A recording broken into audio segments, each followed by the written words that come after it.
I'm not going to school. I did not hear you. Cannot stay here. Why are you angry? Kids are not staying at home. Going to school ang kids. I'm sorry, Mommy.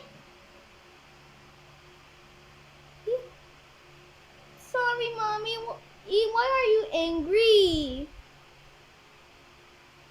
Because staying at home, not going to school is not a good idea. Are you angry with Do me? not do that. Are you angry with I me? am not happy with you if you do that. Are you happy? You will be happy if you go to school and learn, participate in school, listen and follow the teacher. Because Later magpunta dito sa Apex. grade 3 ka na. Punta dito sa Apex.